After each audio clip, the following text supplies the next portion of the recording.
పకోడీ తినాలని ఉన్నా కూడా మనలో చాలామంది తినరు. ఎందుకంటే ఎక్కువ మనం శనగపిండితో చేస్తాం కదా.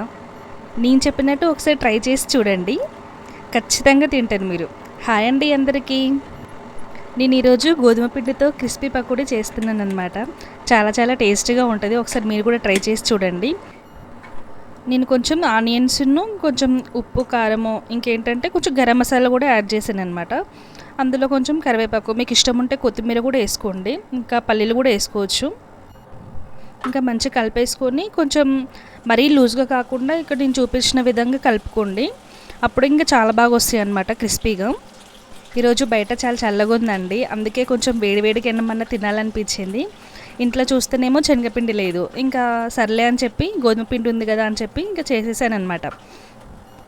నేను ఎందుకు మనలో చాలామంది తినరు అనేసి అన్నానంటే, ఎందుకంటే శనగపిండి వల్ల కొంతమందికి పడదు కదండి, గ్యాస్ ప్రాబ్లం వల్ల అని చెప్పి తినరు. చాలా వరకు ఇష్టం ఉన్నా కూడా తినలేకపోతారు అనమాట. అందుకని చెప్పి అలాగన్నాను నేను. ఇక్కడ నేను అసలు ఏమీ వేయలేదు, బేకింగ్ సోడా వేయలేదు, ఇంకా అల్లం వెల్లుల్లి పేస్ట్ కూడా వేయలేదు. అయినా కూడా చాలా బాగుంటుందండి బేకింగ్ సోడా, ఎందుకంటే మనం ఇంట్లో చేసుకుంటున్నాం కదా. సో ఇంకెందుకని చెప్పి నేను వేయలేదనమాట. చాలా వరకు నేను స్కిప్ చేస్తాను నేను అది. ఇంకా టేస్ట్ విషయానికి వస్తే చాలా బాగా కుదిరిందండి. కరివేపాకు వేయడం వల్ల నాకు ఇంకా బాగా అనిపించింది. వీడియో నచ్చితే ప్లీజ్ లైక్ చేయండి. ఇంకా కొత్తగా మన ఛానల్ చూస్తున్న వాళ్ళు ప్లీజ్ సబ్స్క్రైబ్ చేసుకోండి. కామెంట్ చేయడం మాత్రం మర్చిపోకండి. ఇంక ఇలాంటి మంచి మంచి వీడియోస్ పెడతాను. Thank you so much.